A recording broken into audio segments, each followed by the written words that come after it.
no hero, so don't act like your sidekick. 'Cause I watch TV, I see how life is, and it's not easy, but still I'm right here, screaming I'm good. Čaute. Čaute. Čaute. Takže, Ja som Karpatý. takto by to vyzeralo, keby sme išli na našom aute, ale bohužiaľ zase stojíme asi po 6. krát od októbra s nejakým problémom, preto sme sa rozhodli auto si požičať. Takže, povieme vám skrátke, prečo chceme ísť do Španielska.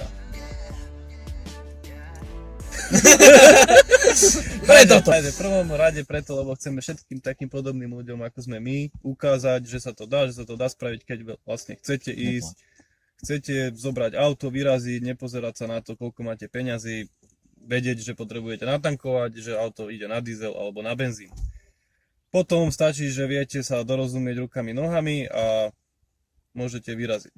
A o tomto chceme vlastne spraviť pre vás príručku, pre všetkých takých, čo chcú ísť, začínajú, boja sa, nevedia, kde majú prespať, nevedia, ako sa proste pohybovať v tých krajinách, kde prespať zadarmo, kde sa opýtať, či môžeme prespať, nemôžeme prespať, ako zohnať lacno jedlo, ako sa zoznámiť s miestnymi, niekedy aj bohužiaľ s alkoholom, ale pre niekoho bohu dík. A taktiež vás chceme osloviť, aby ste nám pomohli, a to hlavne finančne, pretože potrebujeme natočiť film a k tomu potrebujeme aj techniku, ktorá nie je lacná. Rozhodli sme sa spraviť aj zábery z výšky, čiže na to potrebujeme drona, ktorý nebol lacný, a to by sme vás chceli poprosiť, či by ste nám prispeli. A taktiež aj na výbavu, ako sú statívy, zrkadlovky, rôzne objektívy, ktoré nám pomôžu natočiť kvalitný a dobrý film, ktorý vám určite ukáže a pomôže na vašej prvej ceste, ako dúfam pomôže aj nám. Takže to je tak všetko. A všetko bude aj na Facebooku, tam nás môžete sledovať na stránke Do Španielska ako nič je to má to na starosti Lulu, takže bude vám určite pridávať tam nové príspevky aj vlastne bláznivé zážitky z našej cesty, ako ste dneska videli.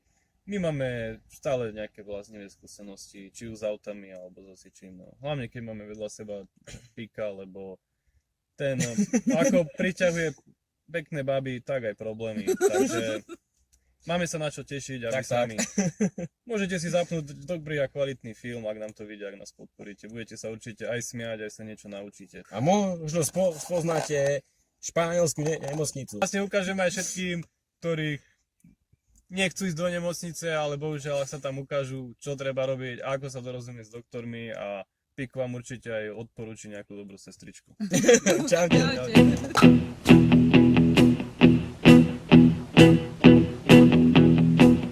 When I wake up, well, I know I'm gonna be